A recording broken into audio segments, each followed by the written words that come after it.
तो current affairs के अगले टॉपिक के अंतर्गत आज आप सभी पढ़ेंगे। पहला है भारत का पहला अंतर्राष्ट्रीय मल्टी मॉडल लॉजिस्टिक पार्क। ये आप देख पा रहे होंगे, ये भारत का मल्टी मॉडल लॉजिस्टिक पार्क है। मतलब ओवरऑल इसका निर्माण जो हो रहा है वो असम में हो रहा है। असम में एक जगह है जोगीघोपा, वहाँ पर ये मल्टी मॉडल लॉजिस्टिक पार्क का निर्माण लगभग प्रगति में चल रहा है। और केंद्रीय पत्तन और पोत परिवहन जलमार्ग मंत्री हैं सर्बानंद सोनोवाल। क्या नाम है? सर्बानंद सोनोवाल। वो भी असम से ही हैं आपके, ठीक है, पहले असम के मुख्यमंत्री रहे हैं। तो इसके निर्माण की प्रगति की समीक्षा को लेकर के उन्होंने एक प्रेस कॉन्फ्रेंस भी बुलाई थी। तो ये काफ़ी चर्चा में है और ये भारत का पहला अंतर्राष्ट्रीय मल्टी मॉडल लॉजिस्टिक पार्क है। लॉजिस्टिक मतलब जो हमारे देश में गुड्स बनती हैं उन सभी गुड्स को यहाँ से ट्रांसपोर्टेशन और साथ में वेयर हाउस और ये सारी चीज़ें यहाँ पे वो सारा एक कंप्लीट इंफ्रास्ट्रक्चर देना। तो ये 2000 अभी इसका कार्य प्रगति में है, अभी निर्माण में चल रहा है। तो पहली बात तो आपको ये पता होना चाहिए कि पहला अंतर्राष्ट्रीय मल्टी मॉडल लॉजिस्टिक पार्क कहाँ बन रहा है। ये बन रहा है आपका जोगीघोपा, ठीक है, ब्रह्मपुत्र नदी के पास ही है। भगवान करे कभी बाढ़ प्रभावित क्षेत्र ना रहे ये, है ना, कभी ऐसा ना हो बाढ़ ना आए।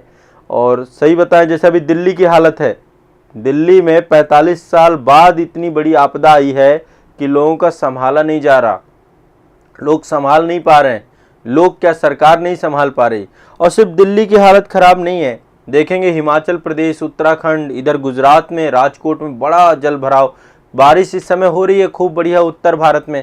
और इतनी नदियां उफान में हैं, है ना, उत्तर भारत की लगभग सभी नदियां इस समय उफान में हैं। और जहां जहां पर भी जो देखो, एक तो हमने क्या किया है ना, नदी वेशनों का अतिक्रमण कर लिया है ऑलरेडी। जहां पे नदी का बहाव क्षेत्र था उसी में जाके हम खुद बस गए हैं।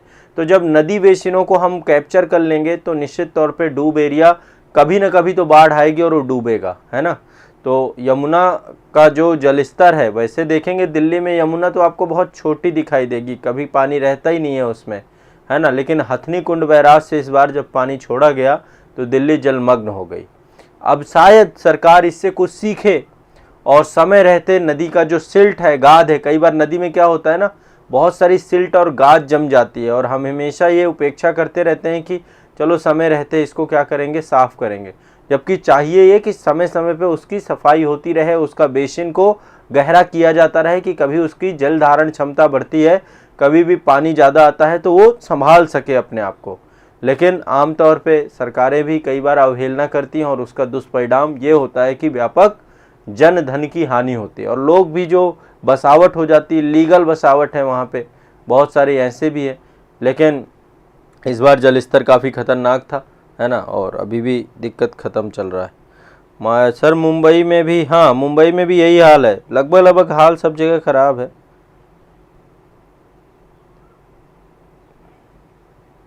चंदन कुमार जी कह रहे हैं टेस्ट सीरीज आपके संस्थान से कर लें क्या?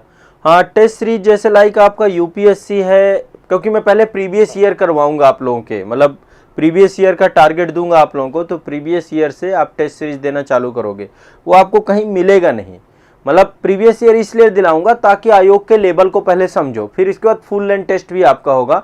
तो यदि टेस्ट सीरीज आप लोग ज्वाइन करना तो संस्थान का जरूर ज्वाइन कर लेना, क्योंकि जो टेस्ट, मतलब 2 तरीके से हमने टेस्ट बनवाए हैं। एक तो previous year question Hindi English दोनों में है, बाइलिंगुअल है, हर एक क्वेश्चन का डिटेल एक्सप्लेनेशन मिलेगा आपको, उसको इन डेप्थ आपको एक्सप्लेन किया जाएगा, ठीक है। तो इसलिए टेस्ट सीरीज आप लोग संस्थान से ज्वाइन कर लेना, ठीक है। आज़ाद IAS एकेडमी के ऐप में टेस्ट सीरीज सारी मिल जाएंगी और आप लोग उसी स्टेट वाइज भी मिल जाएंगी और उसकी भी मिल जाएंगी।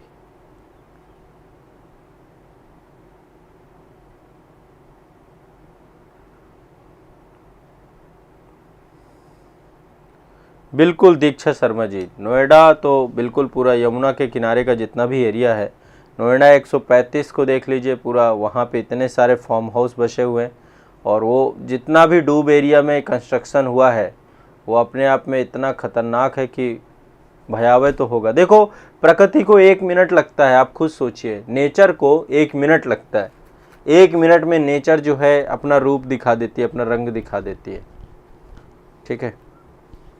प्रकृति को आप नहीं कर सकते हैं, कभी आप लोगों ने एक मूवी देखी हो, अभी आई थी, वो नया पार्ट आया था, मार्वल की सीरीज है guardian of Galaxy. Guardian of Galaxy में आप देखेंगे वहाँ पे लगभग 5 लोगों की एक टीम होती है और 5 लोगों की टीम में अलग अलग जो है लोग रहते हैं। जैसे लाइक एक उसमें ह्यूमन है, वो पावर है, मतलब बटिस्टा को दिखाया गया, वो बड़ा शक्तिशाली रहता है, पावरफुल रहता है। एक जो है उसमें मानवीय इंसान है, वो गार्जियन ऑफ गैलेक्सी होते हैं, मतलब पूरे गैलेक्सीज को वो क्या करते हैं, प्रोटेक्ट करते हैं। एक इमेजिनरी फिल्म बनाई गई है, मार्वल की जो एवेंजर सीरीज है उसी के साथ उसको मर्ज भी किया गया है। तो बड़ी मतलब उसमें जैसे मुझे जो सीखने को मिलता है ना, मैं चीज़ों को बड़ा डीप एनालिसिस करता हूँ। उसमें एक ग्रूड करके पर्सन है, ग्रूड एक पौधा होता है, पेड़ होता है, वृक्ष होता है, वो भी मतलब तो वो प्रकृति का प्रतिनिधित्व करता है। ग्रूड होता है प्रकृति, उसमें एक रॉकेट करके पर्सन होता है छोटा सा, और वो एक तरीके से जेनेटिक्स इंजीनियरिंग यानी कि साइंस के थ्रू बना है और विज्ञान ने उसे बनाया होता है, लगातार उसके साथ जेनेटिक प्रयोग कर करके वो बनाया जाता है रॉकेट। आप लोगों ने देखा होगा गार्जियन ऑफ गैलेक्सी, कुछ लोग यदि होंगे इतने।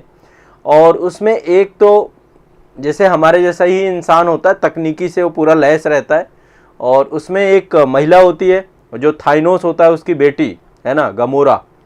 तो अब आप सोचो कि वो मूवी को जो मेरे पर्सपेक्टिव से मैंने समझा कि उसमें प्रकृति भी है, विज्ञान भी है, मनुष्य भी है, मानव भी है, मानव में दोनों है, स्त्री और पुरुष दोनों है, और तीसरा पावर भी है।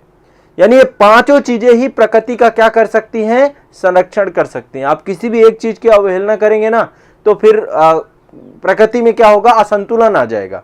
आप जैसे उसमें ग्रूड को देखेंगे, वो ज्यादा कुछ बातचीत नहीं करता, वो हमेशा सिर्फ एक ही बोलता है, मैं हूं ग्रूड।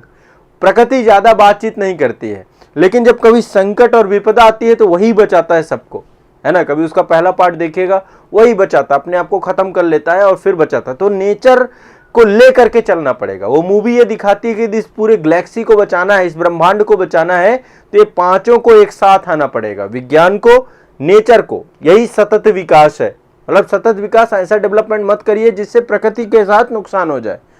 तो प्रकृति, इंसान, मानव, मानव में स्त्री पुरुष दोनों, और जो रॉकेट है वो जीव है, मतलब जीव समुदाय का पूरा प्रतिनिधित्व करता है, विज्ञान से जुड़ा हुआ, सारे साइंस से जुड़े होते हैं। तो ये अल्टीमेट आप देखेंगे तो ये बहुत बड़ी जो है, और उसमें पूरा कॉन्सेप्ट यही है। एवेंजर्स में देखेंगे थाइनोस करता क्या है, थाइनोस पूरे नेचर का संतुलन करना चाहता है, एक विलन के तौर पे होता है, और वो कहता है कि हर गैलेक्सी में आबादी इतनी ज़्यादा बढ़ गई है कि इस आबादी को ख़त्म करना पड़ेगा, तब जाकर के जीवन संभव रह पाएगा। तो हर जगह जाता है और पूरे के पूरे प्लेनेट को नष्ट करता जाता है। पृथ्वी भी आता है, आपको शायद पता होगा, एवेंजर्स का जो एंड गेम सीरीज होता है उसमें वो पृथ्वी भी आता है और अल्टीमेट पृथ्वी में भी आधी आबादी ख़त्म कर देता है।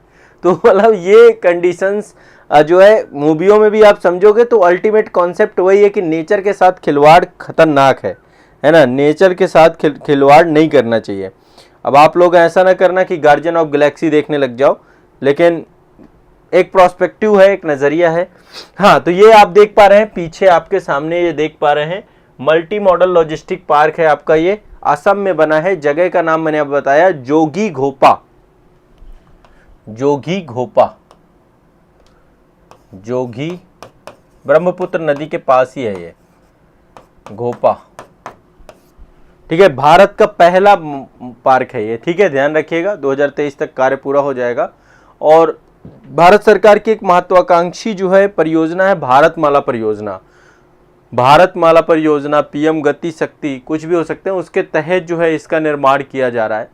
लगभग 693 करोड़ रुपए की लागत आई है, और इससे जल, सड़क, रेल और हवाई मार्ग से सीधा संपर्क प्रदान करेगा। अब इसको नदी के पास इसलिए किया गया क्योंकि जो अंतःस्थलीय परिवहन है, ट्रांसपोर्टेशन है, उसको भी ध्यान में रखा जा सके। तो 317 एकड़ भूमि पर इसका निर्माण हुआ है, ठीक है। तो जोगी घोपा में अंतर्राष्ट्रीय मल्टी मॉडल लॉजिस्टिक पार्क है, ठीक है। चलो आगे चलते हैं। G20 आप लोगों ने देखा होगा। G20 मैंने इतना करंट अफेयर्स बता रहा आपको। अब जब तक सम्मेलन नहीं हो जाता है कुछ ना कुछ चर्चा बनी रहेगी G20 को लेकर। तो G20 जितने भी कंट्री हैं उन सभी के वित्त मंत्री और केंद्रीय बैंकों के गवर्नरों की एक बैठक आयोजित हुई थी। ये आप देख सकते हैं, पहली बैठक हुई है। हमारी वित्त मंत्री बैठी हुई हैं और शक्तिकांत दास जी बैठे हुए हैं, RBI गवर्नर। तो G20 देशों के वित्त मंत्रियों और केंद्रीय बैंकों के गवर्नरों की पहली बैठक आयोजित हुई। ये बैठक आपकी 24 से 25 अप्रैल में आयोजित हुई थी। तो अभी मतलब ये बैठकों का दौर चलता रहेगा, कभी स्वास्थ्य मंत्री, कभी विदेश मंत्री। ठीक है, कहाँ आयोजित हुई? बंगलुरु में। बंगलुरु, ठीक है, कहाँ आयोजित हुई? ये बंगलुरु में आयोजित हुई। कहाँ आयोजित हुई? बंगलुरु में आयोजित हुई। ठीक है, तो भारत की G20 की अध्यक्षता के तहत जो है ये बैठकें आयोजित हो रही हैं, और इसमें जो है आपके RBI गवर्नर शक्तिकांत दास और वित्त मंत्री निर्मला सीतारमण सह अध्यक्षता में पूरा का पूरा ये बैठक हुई थी आपकी। और इसमें जो है सारे देशों के उद्देश्य वही है, वित्तीय समावेशन, डिजिटल इकोनॉमी डेवलप करना है, हमें कैसे वैश्विक अर्थव्यवस्था को जो है और बूस्ट करना है, G20 देशों से जुड़े हुए सदस्यों की अर्थव्यवस्था को कैसे बूस्ट करना है, यही सब बातें जो आम तौर पे होती हैं, वही अच्छी बातें यहाँ पर भी आप देख सकते हैं। यही अच्छी बातें यहाँ पे करना है। ठीक है, चलो आगे चलते हैं। नेक्स्ट, ये आपका बैठक हो गई, आगे चलते हैं। हाँ, ये बैठक ही है, आगे बढ़ते हैं। नेक्स्ट अगला है एक इंडेक्स है आपका, logistic performance index. Logistic like goods वगैरह जो होती हैं आपकी, उसी को लेकर के इस इंडेक्स को दूसरा नाम देते हैं लॉजिस्टिक कार्य निष्पादन सूचकांक 2023। लॉजिस्टिक कार्य निष्पादन सूचकांक 2023। लॉजिस्टिक कार्य निष्पादन सूचकांक 2023। ठीक है, ये जारी किया गया। जारी करने वाली संस्था आपकी वर्ल्ड बैंक समूह है, विश्व बैंक के द्वारा जारी किया गया इसे, विश्व बैंक। अब लॉजिस्टिक को लेकर अभी हमारे देश में काम होना चालू हुआ है, हम तो अब जा कर के जगह हैं और लॉजिस्टिक गुड्स के लिए काम कर रहे हैं। तो अप्रैल 2023 में ये आई थी रिपोर्ट आपकी, टोटल 139 देश थे। इस सूचकांक में नंबर 1 पे सिंगापुर है। नंबर 1 है आपका सिंगापुर। सिंगापुर नंबर 1 में सिंगापुर है। नंबर 2 में आपका फिनलैंड है, फिर डेनमार्क है। फिनलैंड है, नंबर 3 में डेनमार्क है। टॉप 3 आपके ये हैं। भारत की बात करें तो भारत किस नंबर पे है? भारत का 38वां स्थान है। इंडिया का 38 स्थान है। भारत है इसमें लॉजिस्टिक निष्पादन सूचकांक में 38 नंबर पे। ठीक है, तो टॉप 3 में नंबर 1 में सिंगापुर और भारत है आपका 38वें स्थान पे, ध्यान रखिएगा। तो ये पूरा सूचकांक 6 घटकों पे विश्लेषण करता है कि भैया किसी भी देश का इंफ्रास्ट्रक्चर कैसा है, लॉजिस्टिक इंफ्रास्ट्रक्चर कैसा है, सीमा शुल्क कैसा है वहाँ का, इंटरनेशनल शिपमेंट कैसा है, समयबद्धता कैसा है, लॉजिस्टिक का जो है वहाँ पे ट्रैकिंग और ट्रेसिंग कैसा है। ये सारे मानकों के आधार पे सूचकांक बनाया जाता है कि इंफ्रास्ट्रक्चर, सीमा शुल्क, इंटरनेशनल शिपमेंट, समयबद्धता की कितना टाइमली कौन सा पहुँचता है, ये सारी चीज़ों को लेकर अभी भारत की स्थिति इतनी अच्छी नहीं है। भारत 38वें स्थान पे है। 38वें स्थान पे भारत अकेले नहीं है, इसके साथ सऊदी अरब, पुर्तगाल, लिथुआनिया भी 38वें स्थान में ही हैं। ठीक है, तो ये लॉजिस्टिक सूचकांक है आपका। चलिए आगे बढ़ते हैं। नेक्स्ट अगला करंट अफेयर्स आपका जो है ये है NTC-WPC से। NTC-PWC इसका फुल फॉर्म है national technology centre for port, waterways and coast. ये आप समझ गए होंगे किसके बारे में बात कर रहे हैं। मतलब कि पत्तन मतलब बंदरगाह जितने भी हैं, पोत परिवहन इसकी क्षेत्र में के लिए ये आपका एक जो है बनाया गया है national technology centre for ports, waterways and coast. ठीक है, ये इसका उद्घाटन हुआ चेन्नई, तमिलनाडु में। ठीक है, चेन्नई तमिलनाडु में इसका उद्घाटन किया गया है। किसने किया? सर्बानंद सोनोवाल जी ने। कौन करेगा भाई? सर्बानंद सोनोवाल। ठीक है, इसका उद्घाटन हुआ चेन्नई में 24 अप्रैल 2023 को चेन्नई तमिलनाडु में सर्बानंद सोनोवाल जी के द्वारा इसका उद्घाटन किया गया है। ठीक है, तो लगभग 77 करोड़ रुपए की लागत से बन रहा है और इस संस्थान की स्थापना की जा रही है आईआईटी चेन्नई में इसको स्थापित किया जा रहा है। कहाँ स्थापित किया जा रहा है? आईआईटी चेन्नई में, आईआईटी मद्रास जिसे हम बोलते हैं, वहाँ पर स्थापित किया जा रहा है। ठीक है, international technology centre for ports waterways and coast, ये से आपका बन रहा है। और अल्टीमेट उद्देश्य वही है, पत्तन पोत परिवहन इसके क्षेत्र में आने वाली विभिन्न चुनौतियों का समाधान करने के लिए जो अत्याधुनिक प्रौद्योगिकी है उसका विकास करना। ठीक है, और इसके लिए जो है कई सारे विश्व स्तरीय जो चीज़ें हैं उनको इस्टेब्लिश करना, उनको बनाना। ठीक है, तो ये आपका जो है NTCPWC के बारे में आपको पता होना चाहिए। ठीक है, ये संस्था आपकी चेन्नई में, आईआईटी चेन्नई में बनाई जा रही है। आगे चलते हैं नेक्स्ट। ये आप देख रहे हैं, ये खबर है रिजर्व बैंक ऑफ जिम्बाब्वे से। रिजर्व बैंक ऑफ जिम्बाब्वे, आप कहेंगे सर इसकी चर्चा क्यों कर रहे हैं? चर्चा में है तभी कर रहे हैं। इसके द्वारा स्वर्ण समर्थित डिजिटल मुद्रा जारी की गई है। स्वर्ण समर्थित डिजिटल मुद्रा जारी करने की घोषणा की है इसने। ठीक है, तो स्थानीय मुद्रा में जिम्बाब्वे में काफ़ी उलटफेर चल रही है, तो उसको लेकर के उसको स्थिर रखने के लिए डिजिटल करेंसी जारी की है रिजर्व बैंक ऑफ जिम्बाब्वे ने, और वो गोल्ड के आधार पे है, गोल्ड के रेट के आधार पे जो है उस करेंसी को जारी किया गया है। ठीक है, तो रिजर्व बैंक ऑफ जिम्बाब्वे के द्वारा ये जो है, reserve bank of Zimbabwe Zimbabwe में होगा, उसकी राजधानी हरारे है, आप सभी जानते हैं। ठीक है, और इस समय एक पर्सन है मुंगडिया वहाँ के आरबीआई गवर्नर हैं। ठीक है, आरबीआई नहीं, मतलब रिजर्व बैंक ऑफ जिम्बाब्वे के गवर्नर हैं। उसका रिजर्व बैंक आरबीजेड होगा इसका, है ना, आरबीजेड होगा, reserve bank of Zimbabwe. RBZ के गवर्नर आपके मुंगडिया महोदय हैं। तो आपको पता है जिम्बाब्वे में जिम्बाब्वे डॉलर चलती है। ठीक है, और अफ्रीका देश, दक्षिण अफ्रीका में है आपका, वहीं दक्षिण अफ्रीकी देशों में का एक समूह के तौर पे देखा जा सकता है। तो इसके द्वारा क्या किया गया है, स्वर्ण समर्थित आपकी मुद्रा जारी की गई है। कैसी मुद्रा जारी की गई है? डिजिटल मुद्रा जारी की गई है। ठीक है, ये आपको ध्यान रखना है। आगे चलते हैं नेक्स्ट, अगला। ये आपका आईएनएस विक्रांत है, आप सभी जानते हैं भारत का ये स्वदेशी पोत है, भारत के द्वारा डेवलप किया गया है। अब आईएनएस विक्रांत पे जो है लैंडिंग कराई गई है, किसकी? विमानों की, लड़ाकू विमानों की लैंडिंग कराई गई थी 24 मई 2023 को। ठीक है, और लड़ाकू विमान जो है मिग-29K के बारे में आप जानते हैं, रूसी लड़ाकू विमान है, रसिया के द्वारा इंपोर्ट किया गया था, और मिकियान ब्यूरो एक संस्था, उसके द्वारा इसको डेवलप किया गया है। तो ये जो है आपका डेवलप किया गया है। पहली बात, आईएनएस विक्रांत भारत के द्वारा खुद डेवलप किया गया युद्धपोत है। युद्धपोत आप सभी समझते हैं, जो है समुद्री क्षेत्रों में पूरी तरीके से अत्याधुनिक तकनीकी के द्वारा विकसित किया जाता है। 2013 में इसका जलावरण किया गया था, 2009 से इसका निर्माण चालू किया गया था। भारत का स्वदेशी रूप से विकसित ये विमान वाहक पोत है।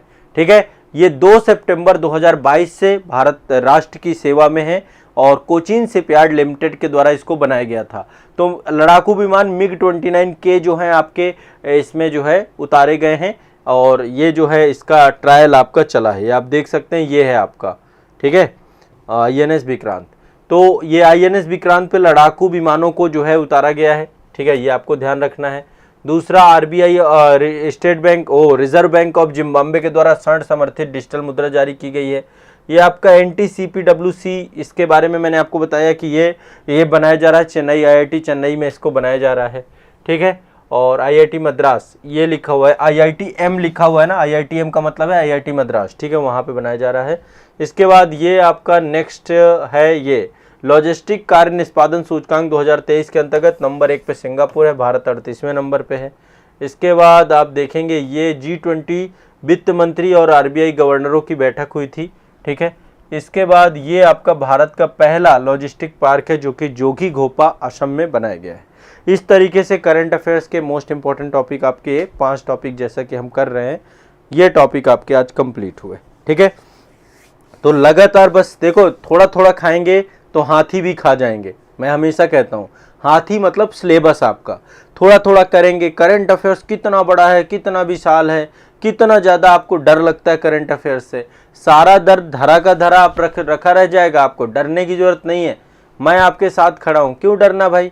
आप इतना बढ़िया से करंट अफेयर्स पूरा पढ़ रहे हैं, रेगुलर हैं, कंटिन्यूअस हैं, बस पढ़ डालिए, इसको याद कर डालिए और फिर टेंशन फ्री हो करके रहिए।